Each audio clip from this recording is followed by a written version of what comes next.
bukan Bapak, depan Bapak. Pak, tenang toh. Tenang toh. Matanya kucoy, tenang toh. Ya ampun. Ya Allah bahaya iki. Kok ora ngesakne to ya. Dino kira Ya kene kondi. Dal. Sopo sing bocah? Kowe kan mondok. Kowe kan modal. Sopo? Sopo iki terusan yo? Kowe iki sapa? Aku sing baru reksa disoki.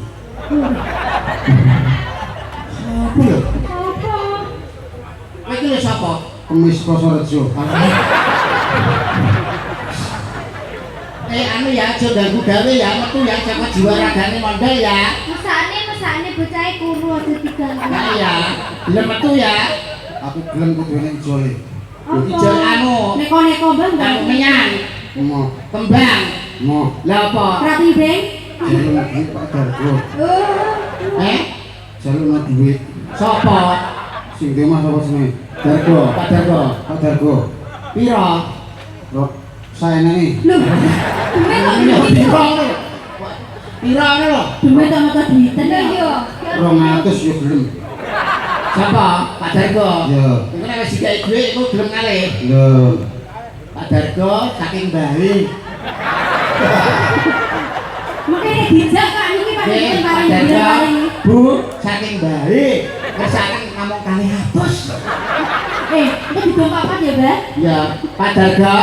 Iki Pak Dargo. Pak. Pak. Pak Dargo juga Bu, kali sampean Bu, saking baik, namun kali 100 sak mboten kathah. kayak punya katan ya, Mas. Nek, monggo lho Pak Dargo. Dah cepet Dar. Apa iki? Wis iso. Wis penampang dino ora cepet duit.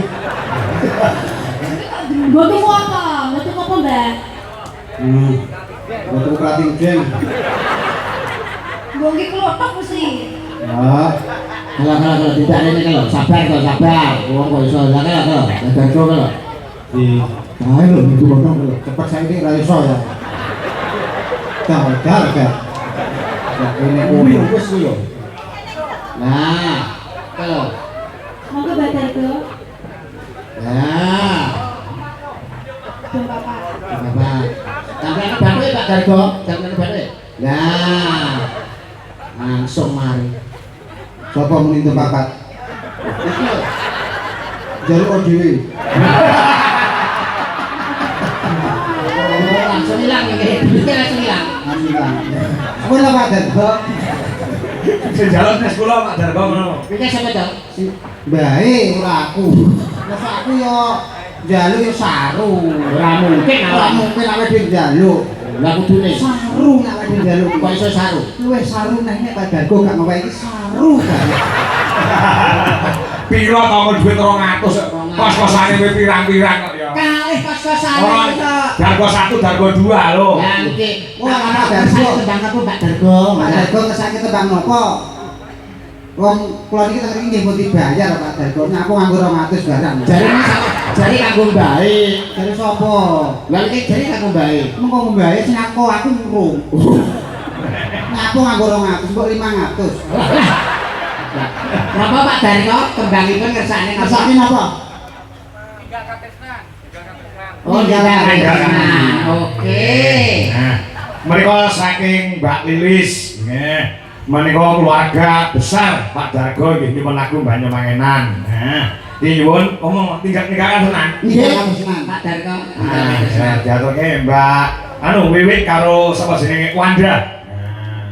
Itu jane ya Mbak Raki 6, Bu Jami, Mbak Nipis, Bu Sumiati, dimbahne panggung apik tinggal. Kalah kok jenenge pedhot. Terus bariki tenang.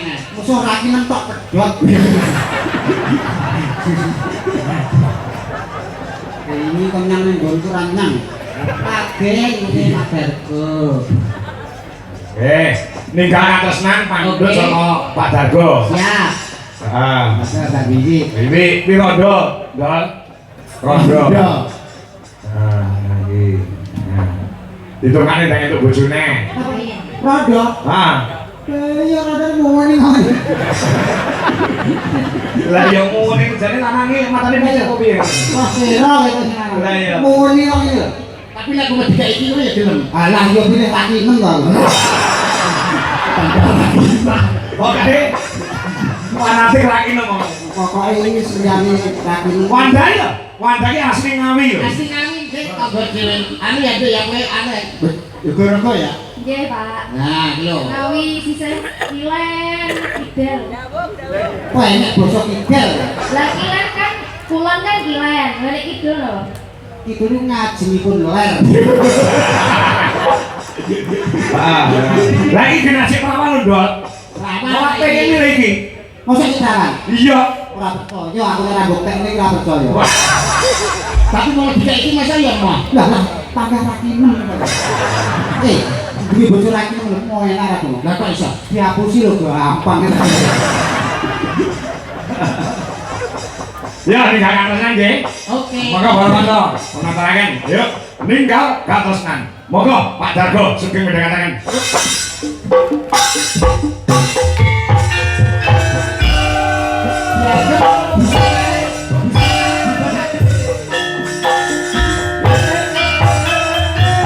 Pasangan dulu pondok umum.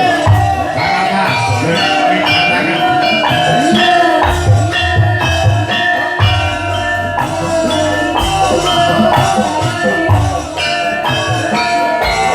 Matur dengan streaming kemudian YouTube Jelas Indonesia.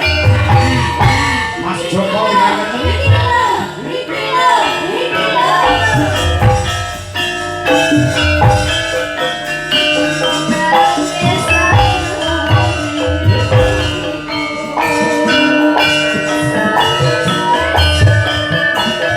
Mas Harso, terima kasih.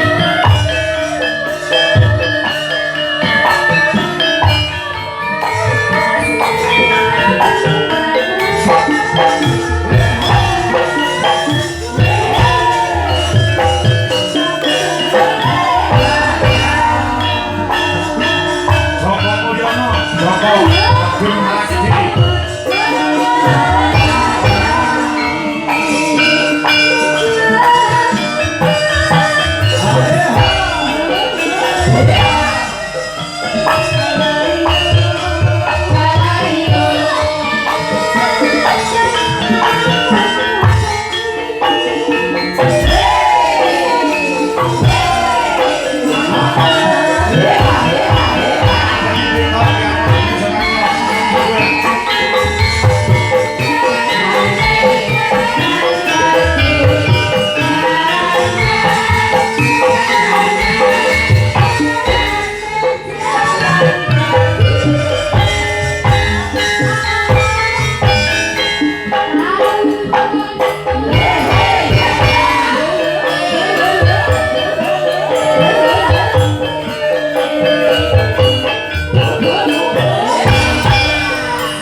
Mas Tulus sekarang kemarin Konggolwe.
hebat. Mungkin ini sapi saya. Nggih. Agak mungkin kagak dalam masuk Dargo nih. Nggih, Mas. Nggih. Luar biasa.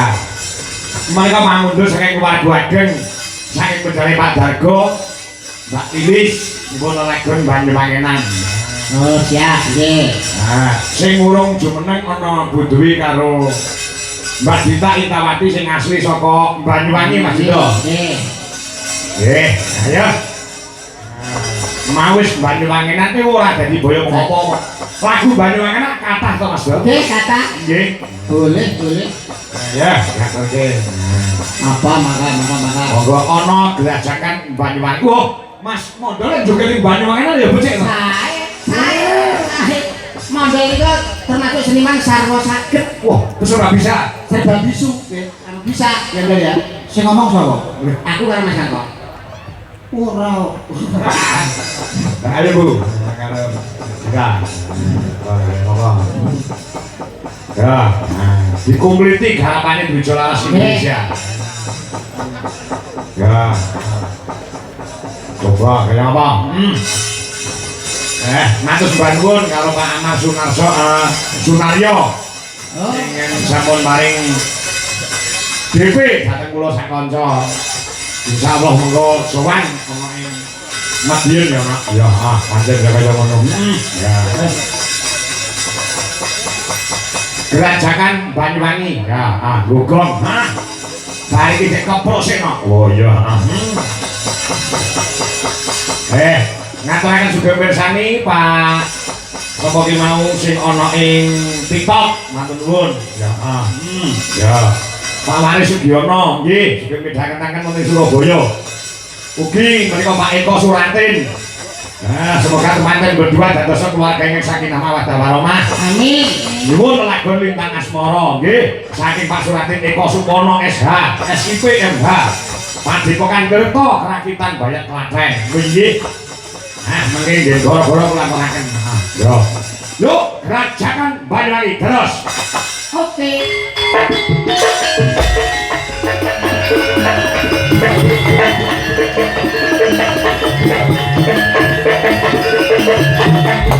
Air beku oleh kamu.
Mas Do? Nggih. Mohon lajengaken nek gegoyangan panci goro-goro. Siap nggih. Tawon kuwi ana tutupe lakon ana tutuke nggih. Siap. Mugi pinanggih sami wilujeng nering Sambikala. Amin. Ya, mendung mendiyong ning jagat negara Ngamarta nggih.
Ridho ngawur mangamur ngorasan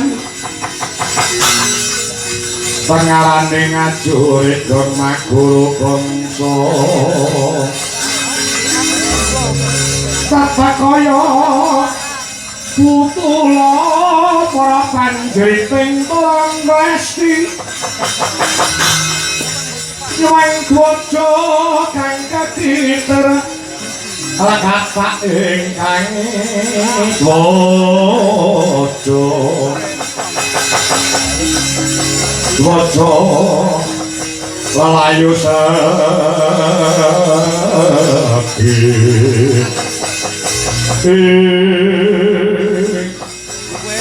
Kakang Antarja iya Yayan Masena sawangen kae para wadyabala segelar sepapan sing nerangake tumbake Jatingarang dina samengko sajake ana sing ora trima kalamun penemban Begawan Durana ya wis kumbayana dadi bandane Kakang Antarja kelawan aku Antasena mongko poros tumal kanggo ngresiki jenenge Abimanyu ya mung penemban Durna sing mimba Ratu Ndarawati mula dina samengko wadyabala kesisihna aku bakal njaluk katrangan kelawan Simbah Durna apa karepe mimba Ratu Ndarawati mitenah lan dakwa kelawan Abimanyu aku golekno kanca siji wae tak ora ari barisane wadyabala wae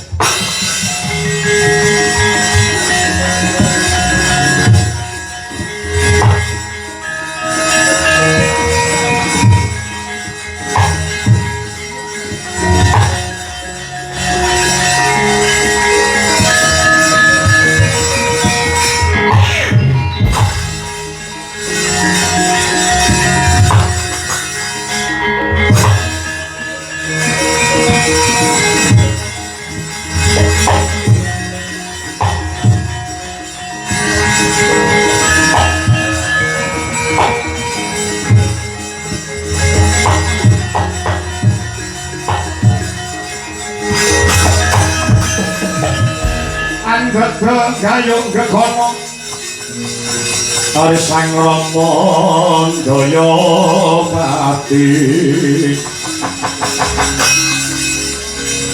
ana yaksa guncang Rama namane wel kathah sini jejagi jroning waris Badha kulan tanpa tuwuk mina-mina Rajatri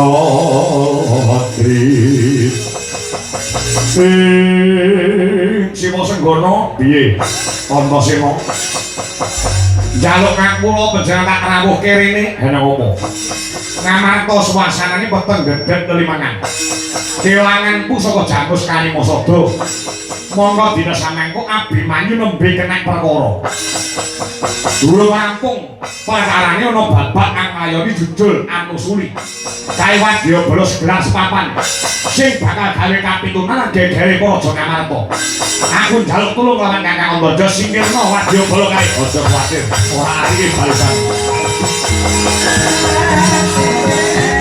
Anoman malumpat sampun pateng piteng Nagasari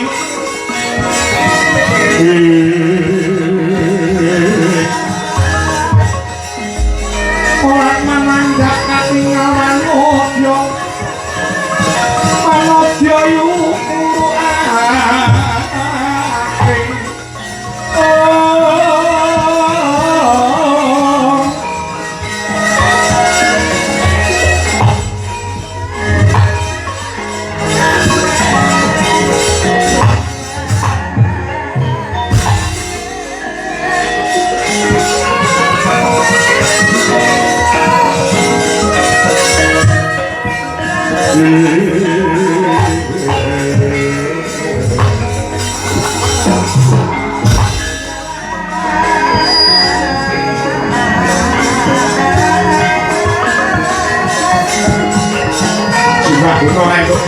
Nanti kapan? Nanti bisa nyurusin hati nih.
ana dongeng ente-ente si penunggu paten nono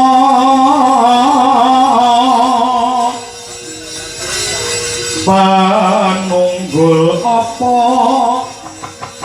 dosane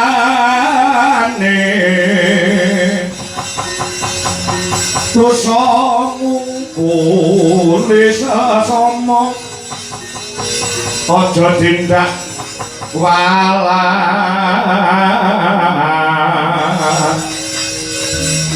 wah yo bener kanggamu Lai sumber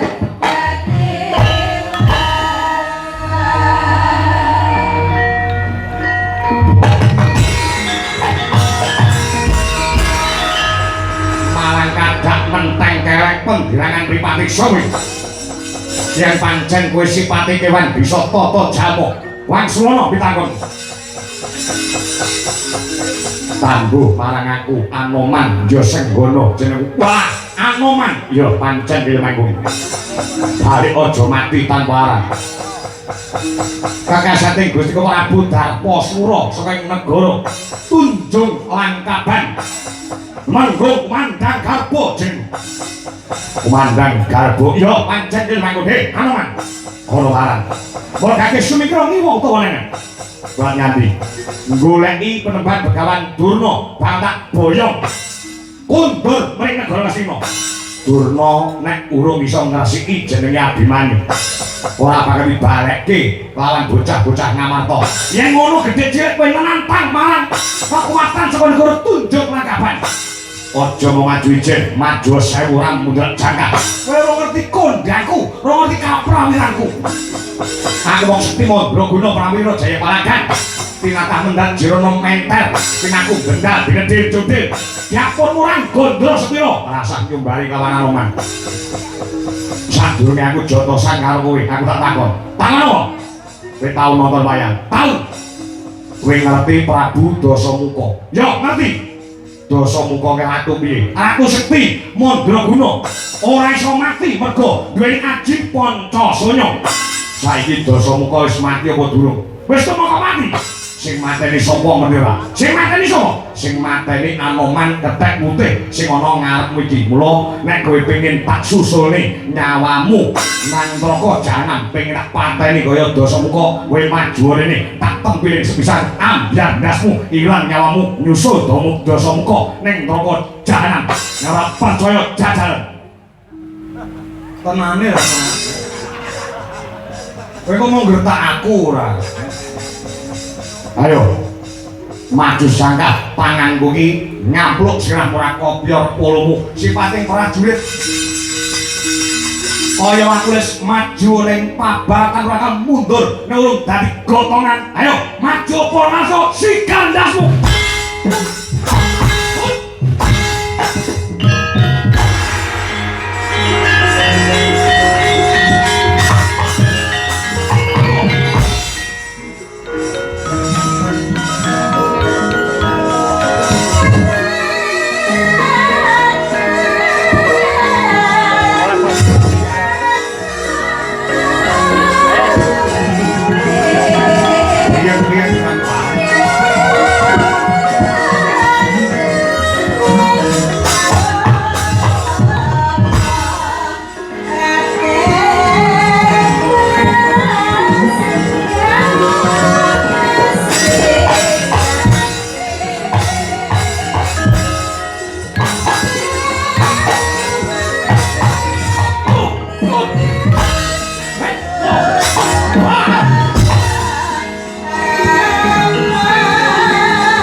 Budur, ya Saludra sing maju ing palagan. Ngewak-ngewake wong loro wae. Ora ngarik barisan.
Saman mimbo Ratu Ndorowati sing ngongkon sapa? Aku dhewe Tasena.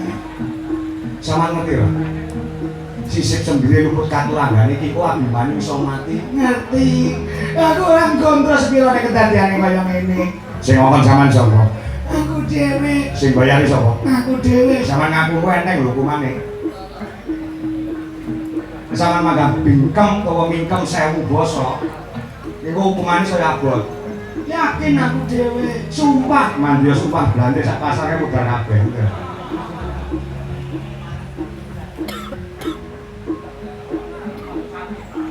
Oh.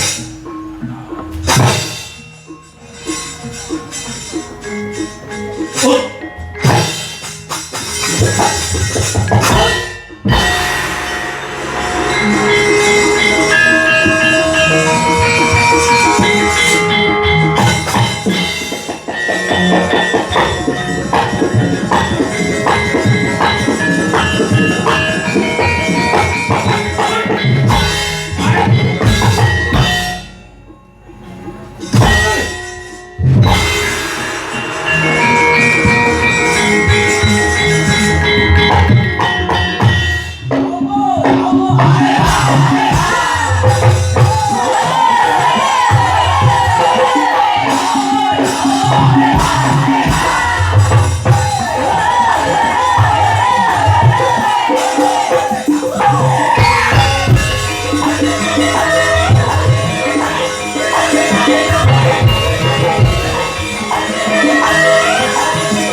pun kang katrajan Tinggahana wadya sang keprabon kang abro maramata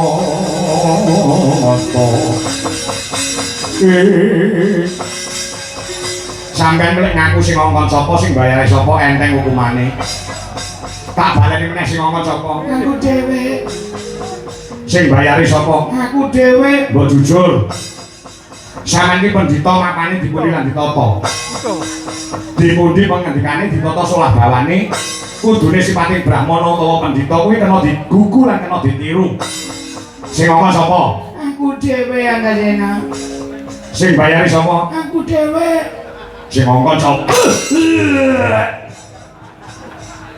aja kok kampleng Kakang Antareja lan utang iki ngomong kampleng cengel lho iki nak kok warung yo taune sing utung-utung aku kan aku aja dipiloro ya nggih sing ngomong sapa sing ngomong sing kuni sing bayari Duryudana sing lukane kostum Kresna Prabu Karna Basusena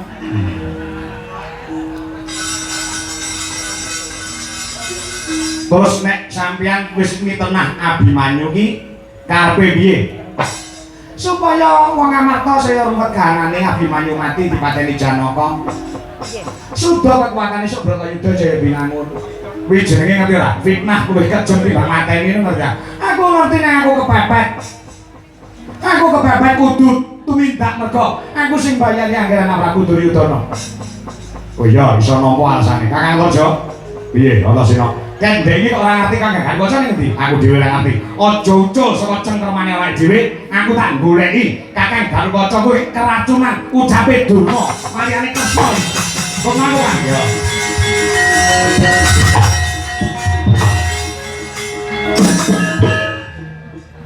ayo ayo Antareja ampun Antareja aja ya Antareja ya tapi gak benar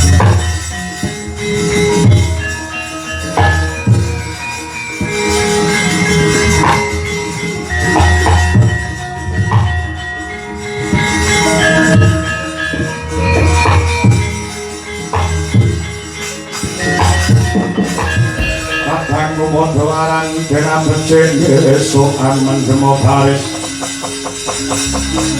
baris kang payuno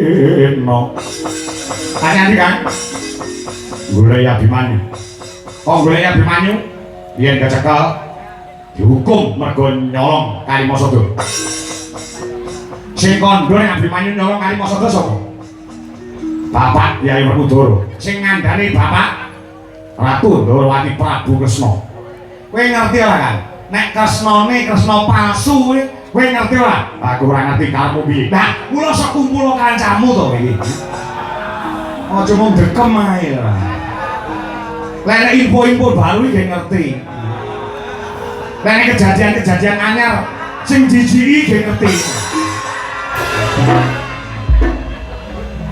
memang begini rame lu kusir kok Kresnane Kresna palsu iki lah kowe men ngerti Kakang Antareja tahanan golene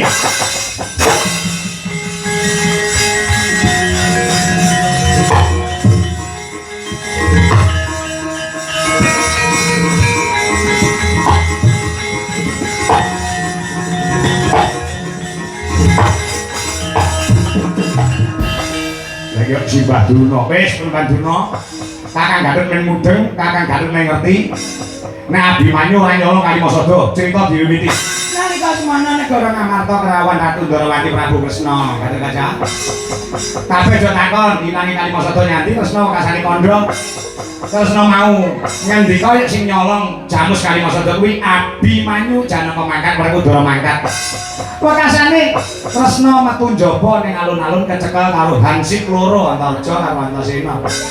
Takoni Cakra lan duwe Kembang Wijaya Kusuma yo lan duwe diajar batar sejatine wujud. Eyang kuwi saka limo penemban Begawan Durna sing dadi Kresna aku ker sing mitenah Abimanyu. Abimanyu ora nyolong Kalimasada. Iblis setan ngono bukan? Ya.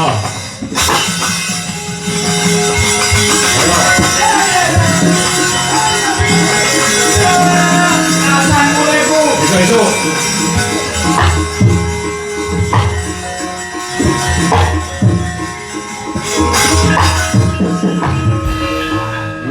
Aku jane kene iki ora percaya to sih. Nabi Manyu kuwi ora mungkin duwene tumindak sing kaya ngono. Aku tak takon. Kakang Gatot tekan kene iku sing ngomong sapa? Kanjeng Rama Werkudara. Ora iso mbarekne lakune Kanjeng Rama Werkudara rasah Gatot Kaca sampean.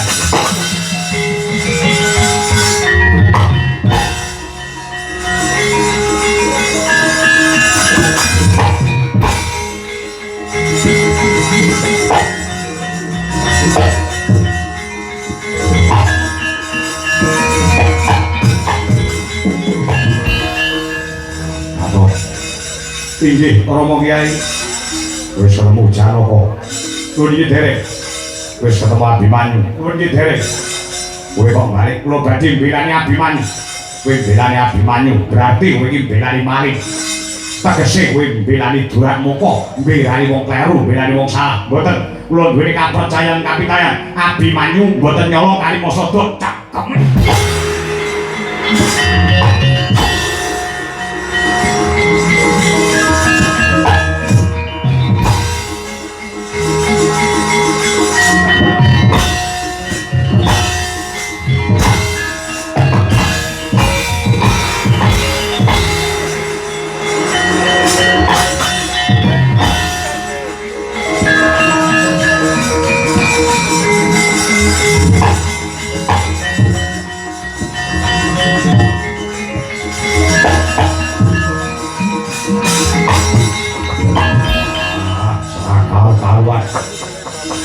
Abimanyu dadi maling, Gatot Kaca dadi bocah sing wani karo wong gerang. Cacah saiki pancen ora nek diatur. Nek ora manut karo wong gerang pateni gebrak Aji Bandung Bondowoso.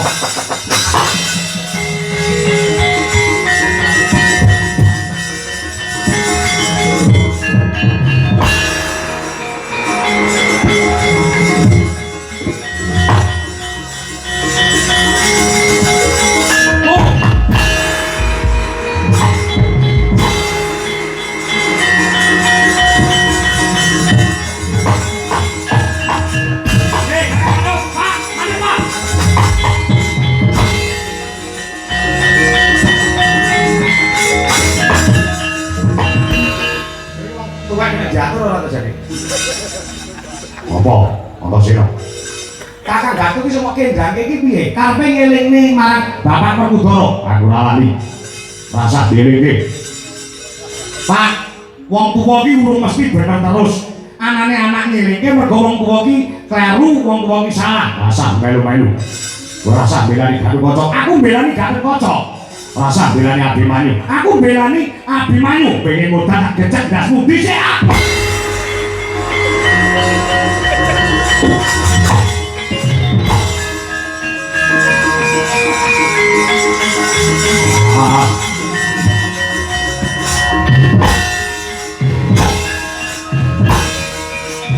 Ya kok suwi-suwi ora yo.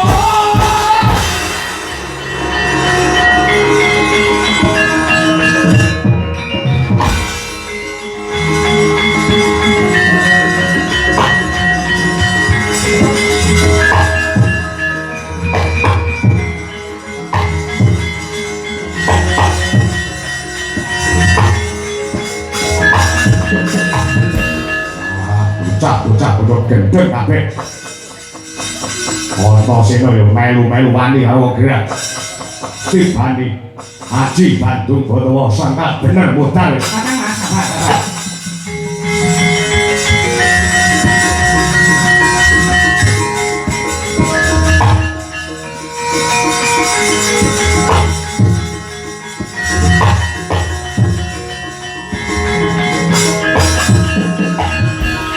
Aja dipisah. Paman Ragil ngalih, bapak tonyune raine. Mangsane apa? Wong tuwek dilingke anak kok malah ndunggangi malah ngantemi. Wah, rasa wae. Gerang apa mangsane aku wedi wong iki. Sabar Antasena, sabar piye? Aku iki wis sabar. Niki lho, Sadewa, rasa melu-melu. Iki urusane bapak karo anak. Apa dikira aku wedi karo dapure Antasena? Apa aku wedi karo bapakmu, bapak sing kalah? Kowe sing kalah. Kowe sing kalah, kowe sing kalah. Wis. Mun aku bapak karo anak delok dipisah ngeleran. Wah, gerene. Raturan. Kowe sing raturan, Pak. Raimu. Kalau tidak lagi, lara itu. Oh, sing lagi cilik-cilik lho, bojoe dodol. Mbok bisa ini aneh. Lagi mau semene dijos wis mulu gedene lho. Mbok liyane gedene padet sing padet ngono. Gejak dodol. Lah sing lampot lho, Kak. Gerene. Wis Antasena wis apa bapak rene diatur rumangsane aku wedine wis to rasa menteleng wis to rasa menteleng Kakang Mas sabar anak kaya ngono iki sapa wong tuwa sing iso sabar anak gedhe ora tau menake aku ora tau menake wong gerak malah maneni kaya ngono kuwi sing ngomong ora tau menake kowe iki sapa to Pak kowe kuwi lah nalika bapak gawe aku kok ya penak mangane wong tuwa golek menangi dhewe ora wis to wis apa lara atiku ya lara atine ayo maju karo ngarsa apa masane aku wedi karo bapak dodol ayo ketemu batok sinyal bumi ora bakal mundur pasti dening aku wis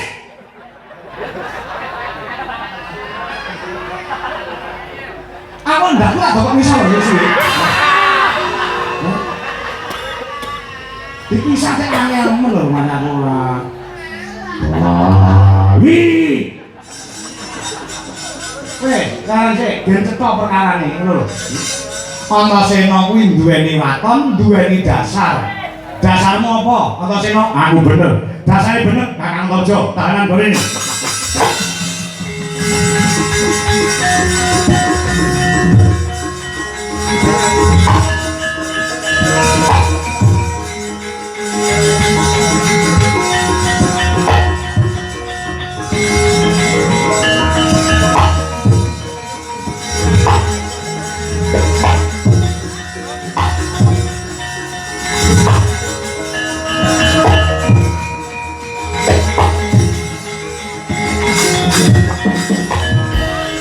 Si Baduna ndak cerita ning bapak, men bapak ngerti sapa sing salah, sapa sing bener Abimanyu nyolong Kalimasada utawa ora cerita diwiwiti nalika semana.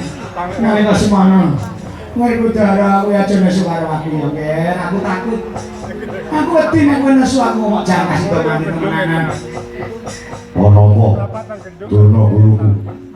Sing dadi tresna aku karepe sing tumeka ning negara Ngamarta kandhane Abimanyu nyolong Kalimasada Ratu Ndarawati kuwi lugune membane Peneman Begawan Durna merga nalika krungu kabar nek sing nyolong Kalimasada kuwi Abimanyu kuwi mangkat Janakaya budal aku metu njaba kecekel karo Satlantas loro Antasena karo Antarja Kangri Cakra ora duwe Kembang Wijaya Kusupaya ora duwe Sini ora duwe Pekasane aku diajar Antarja lawan Antasena. Pekasane aku badar sejatine wujud lole. Sing dadi tresna aku Werkudara. Wah, edan-edanan. Tangan kamu. Tapi ora nyolong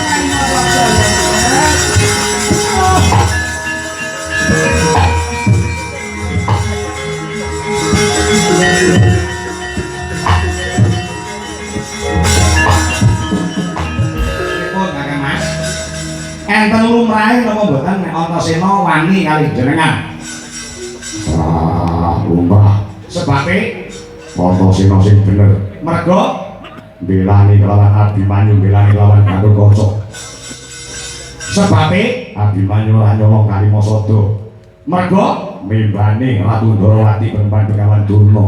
Nek kaya ngene iki wis padhang apa urung perkarane Kakang Mas? Yo, wis padhang. Ing antarane anak karo bapak wis genah, wis cetok. Yo, wis cetok. Sing salah sapa? Sing bener sapa? Sing salah ora Kudara.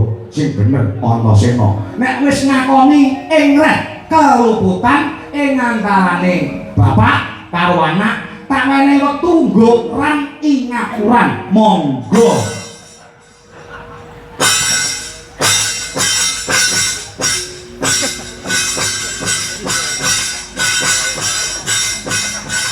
Apa, Pak? Yo, sepiro keluputaku aku njaluk ngapura karo kowe Antasena. Aku wis rumangsa salah, rumangsa kleru. Yo, padha-padha, Pak. Yo sorry nek kunjata cangkemmu mau makasane. Antasena, arek Antasena.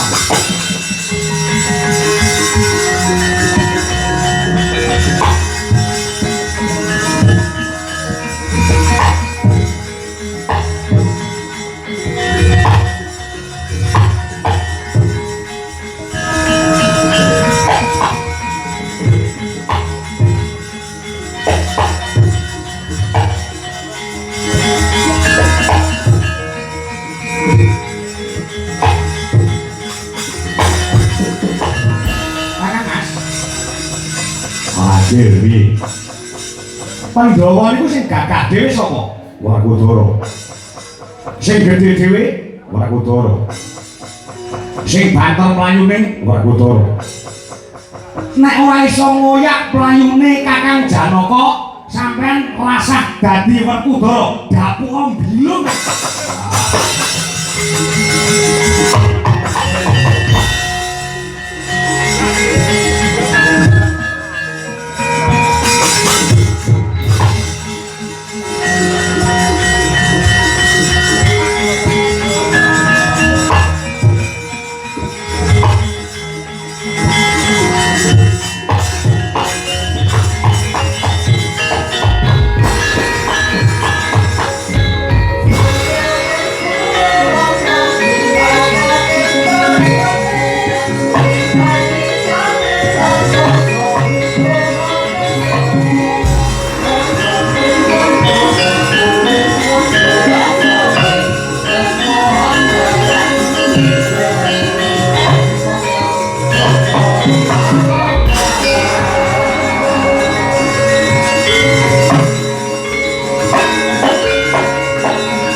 Pandang sumuh amadang ijoning pasarean ngenane watono ramu-ramu kalingan ngangrangan Sainjak manahen kuong sumungkem guling sang kakung relepok bakwe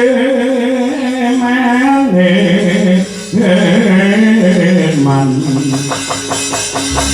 ke akan dibantulun mata darute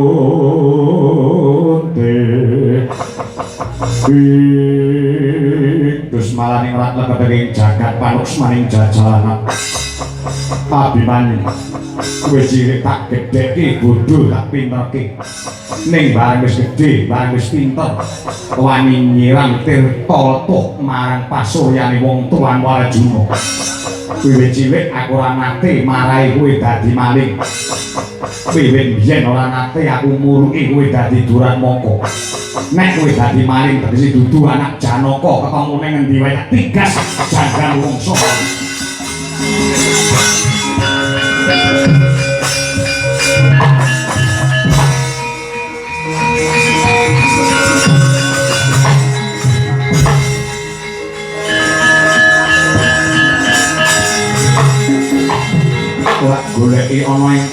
kasatriyan Mupakawati ora ana. Kowe mesti nglungani ngerti yen tak goleki kowe lunga saka kasatriyan apa kowe delik nganti lak-lakane naga paribasane kecekel Janaka segel.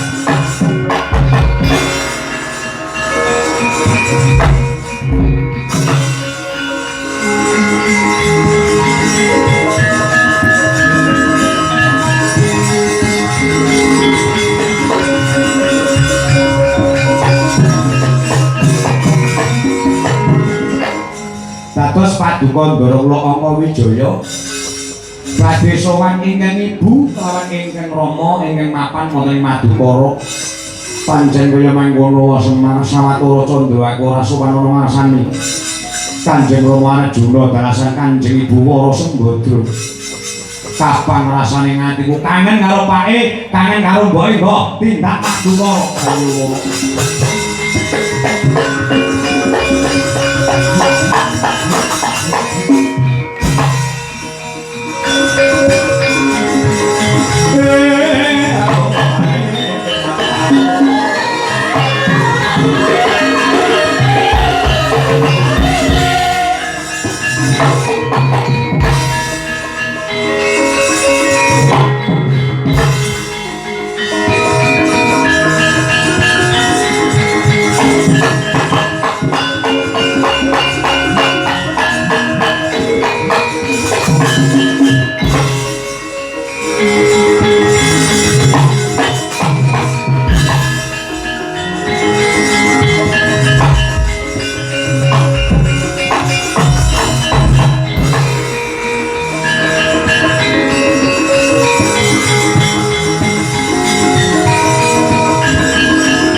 nek gelem ngonceki Mas Gareng.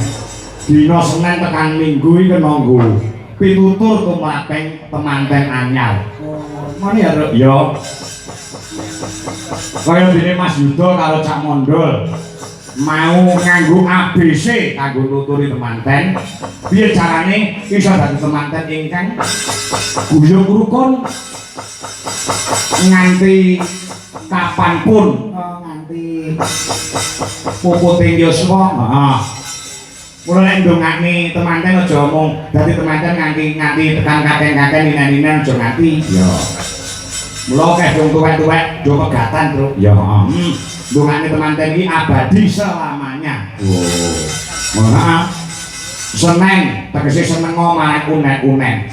Temanten sekalian panjenengane Mbak Imas saha Mas Dani bagaimanapun baru mengarungi bahtera kekeluargaan utawa bahtera hidup sing darane nyabrak ana ing kekeluargaan.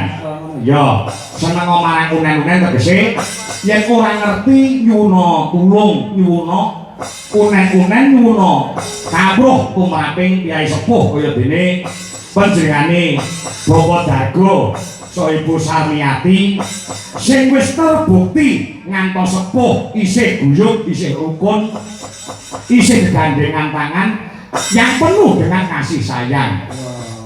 Seneng iki tegese seneng karo unen-unen, tegese seneng karo pitutur-pitutur tiyang sepuh, pitutur-pitutur saka para mintuna ya, Truk. Ya, kanggo sangu bebrayan anyar. Ya, Selasa, Truk, sela-selane menungso. Walaupun bagaimana wong kekeluargaan ati loro sing didadekne siji cakala mangsa nganggo bentik. Mula nek ngrampungke perkara, nek geger karo bojo, goleki sela-selane menungso tegese aja nganti krungu tangga teparo, saya-saya nganti krungu wong tuwa. Nek nganti anak geger karo mantu, wong tuwa krungu, kuwi atine kaya dene melu diiris-iris. Mula nek ngrampungke perkara, nek perlu dijak dolane ngendi omong-omongan, aja nganti bengkerengan, rebutana salah, aja nganti rebutan bener. Nek rebutan bener ki kok ora bakal rampung perkarane, nek rebutan salah, wah insyaallah iku bakale ndang selesai masalahe. Selasa sela-selane menungso, nek mung rampungke perkara, aja nganti keprungu tangga teparo lan wong tuwa. Rebo tegese kerepo sinau ben ora bodoh, sinau kelawan kahanan, sinau kelawan situasi, iso maca atine pasangan. Yo. Panjenengane Mbak Imaki atine piye? Mas Dani iki karmane piye? Kudu saling mengerti dan saling mengisi, Mas Gareng. Iya. Sinau marang matake dhewe-dhewe men ora bentik. Heeh. Kemis tegese mingkemo aja nganti lamis, kuwi kemis. Ya, tegese sipate wong keluargaan bisane tetep sejahtera, guyub rukun aja nganti ana sing lamis, tegese aja nganti ana sing ngapusi ing antarané manten lanang karo manten wedok. Tetep jujur supaya keluargane ayom-ayom tentrem. Jumat Truk jumbuhno atimu. Wong loro dijumbuhne atine dadi siji. Satu sing setana pametu tegese wong lanang nyambut gawe diblokne kayane nyang wong wedok. Wong wedok kudu iso dadi daringan sing apik nyiseti pametu tegese aja nganti boros sepira kayane wong lanang, wong wedok kudu iso ngatur, kudu iso nata. Pengeluaran aja nganti melebihi pemasukan. Sekarang minggu munggah gapurane urip. Nek Senin Selasa Rebo Kamis Jumat Sabtu ki wis ditindakne, Pak insyaallah iso munggah gapurane urip tegese dadi urip kekeluargaan ingkang sakinah mawaddah warahmah maslahah bidine kata akhirah. Ngono lho. Ngene ya, yo. Dadi ora ketan sithik-sithik, yo langsung pitutur kanggo temanten sekalian. Nek wis sare, iki kan direkam. Iki direkam. Rasane yo sak propirane awake dhewe usul ditampa monggo ora ya ora apa-apa. Ya. Mondol karo ojo mah nembang lho. Nembang. Ora krasa ya, Jambul. Oh, masih to Mas Yudo? Wah, luar biasa. Mas Yudo ya sing kemarin nembang. Kula sak intane ngomong ki Mang Jamal. Yo, monggo Mas Yudo menawi kepareng tindak wonten pepanggungan. Belok bareng Mas. Nah, ya. Belok bareng. Coba kaya apa? Sarung jagung apoteka patut tresno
Goro-goro kuwi rogoh-rogoh rasa ya Cak Do. Nggih leres. Nah, Patete nggih patet. songo. Heeh.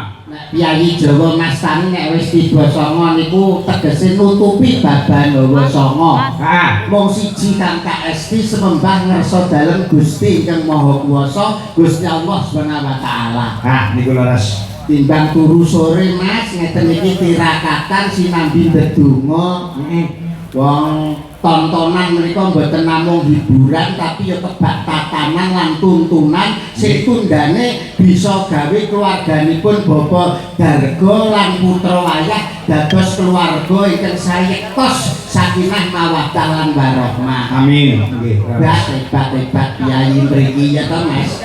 Iya. Dasare niki anu lho Mas Yudo. Pripun? Niki jalan besar. Weh, Jalan besar ditutup 2 hari untuk keperluan dari Pak Darko. Nek ora Piyayi elok Piyayi hebat kok kelakon untuk dalan gede kaya ngene. Nggih ta? Piyayi ora iman duwike ora iman ragat kanggo ngragati putrane dalan gede disulap dadi gedung megah kados ngeten. Nggih. Malah wingking iku kepara pos polisi niku umpami didol dituku kalih Pak Dargo.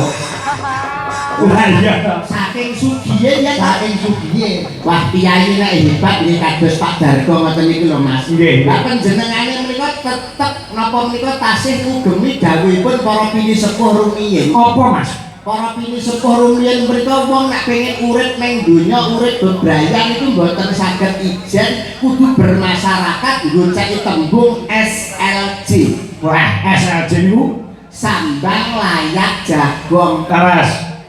Yai mriki menika hebat sambang layak jagong kesik dipun ugemi. Nggih. Sambang menika nyambung silaturahim, silat menika sambung rahim kasih sayang, selalu menebar kasih sayang. Ora kaya mondol. Wis ora gelem goceki tembung piyayi kuno. Sambang layak jagong mboten dingke nek karo Mas Mondol. Weh, ha piye urip ning masyarakat ora gelem LSD iki? Nggih kula nggih. Lah tapi ya ora kaya kowe lak sing pertama lak sambang. Wong jenenge sambang iki silaturahmi. Umpama tuh aku dolan ning nggonmu, ki ulate niku wis ora iso Ulate peteng. ulate peteng dadi raine ngrumpuk ngoten lho Mas. Mongko didayoki wong nek gupuh lungguh sugo. Lah, kok raine ngrumpuk ngene piye to? Rai meter-meter totol titik. Lah tegese nek wong aku dolan ning nggonmu sapet jagong wong loro silaturahmi jenenge mara dayoh utawa mertamu. Kuwi kan kudune kowe gembira, wajahmu ki sumunar sing bersenyum ngono kok jabrut kae. Lah gembira iki nek dolan iki ming sedina apa rong dina ngono tok. Lah terus Lah telung sasi dina iki dolan ning nggon kowe njaluk disugi sampe nyugi dhewe lho. Perkara nyugi dhewe tok malah dadi melarat. lah aku paling wong teh kopi karo sego mangan. Lho kuwi jenenge kaya mbateh ning nggonku kowe. Kaya melarat anak telung sasi. Lah niku kan bab sambang. Lah, iya. Dereng bab layak. Layak. Wong kan layak kan penting. Lah iki apa nate layak wong niki? Kowe ra ngerti to? Aku iki ning desa kuwi wis diwehi predikat pelayan teladan. Pelayan teladan. Nek desamu diwenehi predikat Pelayan teladan anggere nek wong mati, nglayat, enek wong mati, nglayat, nek gak enek golek. kok iso golek. Lah nek golek terus gak enek. Nek golek gak enek, mbokmu dipateni. Anarkis ngono. Anarkis. Lah iya. Niki nggon napa layak. Nggih. Dereng nek nggone jagong. Jagong. Jagong niku lak penting to Mas. Wong awake dhewe hidup bermasyarakat nek enek tanggane duwe gawe mbuh kuwi mantu, mbuh sunatan, mbuh ulang tahun wajibe wong tetangga kuwi nyumbang utawa buwuh. Lah kowe ora tau buwuh kok lho. Aku yo nyumbang yo buwuh. Tapi yo didelok dhisik sing duwe gawe kuwi enom apa tuwa. Lah kok mbok pisah-pisah mbok Lho, beda-beda kudu dibedakno. umpama sing duwe gawe 6. Nek sing duwe gawe enom minimal aku buwuh utawa nyumbang yo minimal ki yo 200 300 Wah, kuwi nek sing duwe gawe enom. umpama sing duwe gawe tuwek. Yo cukup 15.000. Kok mbok bedane lho iki kok Kok deskripsi. bedane nek adon men lho. Kok iso ngono? Lho, lah nek sing tuwa misal sing duwe gawe sing tuwa, Iya. nek disumbang akeh, lah engko nek bar duwe gawe terus mati. Kan ora balik. Wah, lah iki salah perhitungan iki. Nyeten iki jenenge wong perhitungan. Ah. Wong ki contoh kaya Pak Dargo ki. Ah iya. Panjenengane ngenekke wayang kulit ngene iki. Iki menghibur para warga masyarakat ateges iki ngandur keapian utawa Kebajikan. kabecikan. Bono rasa, Mas. Dono rasa Mbah Biyen lak wis nate dawuh ta. Iya. Sapa sing nandur ki mesti bakal ngunduh. Ngunduh. Sing utang mesti bakal nyaur, Hah? sing gawe mesti bakal nganggo. Prinsip wong tuwa biyen iki lho dicekel iki digoceki Mas. Oh, wong kamu ora dicekel.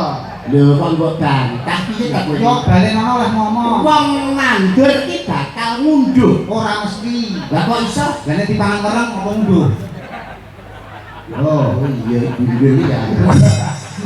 Ya ini cerdas-cerdasnya lho. Ya ini. Wong utang ki bakal nyaur. Ora mesti. Kok iso? Kanca kowe utang malah minggat. Wong gawe mesti nganggo. Ora mesti wong duduk kubur kae ora mungkin tinggoni dhewe. Malah sing ra gawe teko-teko langsung rumah. Wah, repot. Ngene iki lho. Omongane nek mboten pendidikane mboten sami ki. Iya. Mulane ta wong ki tembung-tembung Jawa ki gocek ana ta. Wong kaya Mas Kangko, Ah. Ibu Presiden, kanca-kanca nyodoran aku ki lho disawangan dhewe ketok pantes ta. Awet apa to Mas Mondol? Wong ki ajining diri. Nuwun saya Mas Kangko. Ah bener. Ajining diri ki saka ati maneh. Lah ajine raga kuwi saka busana. Wong nek iso ngempakne awake dhewe, iso ngapanke ning awake dhewe ning pribadine dhewe, mesti diajeni wong, mesti disungkani karo wong. Laras. Wong ajine diri ki saka lati lho. Asli diri saka lati. Iya. tegese wong ki nek omongane apik nek suarane apik mesti diajeni wong payune mesti larang. Contone Mas Kanto, suarane apik, suluke apik, payune ya larang minimal swidak tekan 70. Sinden suarane apik paling tidak 5 juta sampai tekan 10 juta. Mergo saka suarane apik. Ora mesti. Kok iso? Kowe ngerti sapi. Sapi ngerti. Suarane sapi piye? Wah, ngono to Mas. Suarane ning ngono lho, iso payu 40, payu 30, besaran sesuk. Suarane wah, ngono to ya. Suarane ning kok payune 30, 40. Saya pikir-pikir iya. Salah paham terus. Monggo. Maksudnya kuwi lak ajine ngrobok ki saka busana ngono lho Mas. Nek busanane besus, busanane apik ki payune ya larang. Mas Kako lho busana kejawen jangkep nyatane ya larang. Ibu-ibu pesinden busana jangkep kebayak jarian payune ya larang. Mergo saka busanane apik. Mergo saka busanane apik ngono kuwi, rukup ngono kuwi, Iya, larang. Iya, ora mesti. kok iso? Kowe taruh ning kafe King, nggon karo eko. Karaoke. Kuwi kafe tahun iki. Kafe King lho. Kafe King Ngapa? kuwi lho purane sakmene. Sakmene ora jarak cukup dak. Sakmene lho ya larang. Betul. Aku ono pindho ya. Wah, Mas salah paham terus Mas. Karena mondol Sampe piye to? wong ya ora ngono kuwi lho Mas mondol sing tak karepne ki ajine diri saka lati ki kowe duwe omongan ki omongan sing becik, omongan sing apik, mula kowe diajeni karo wong busana ragamu mbok busanane busana sing sarwa becik kuwi insyaallah ya diajeni wong ya disungkani wong sing tak karepne ngono wah ra paham kok Mas mondol. Akhirnya lah nyandak. Nggak, kenapa? Karena nggak ada. Gak. Pasrah, Pak.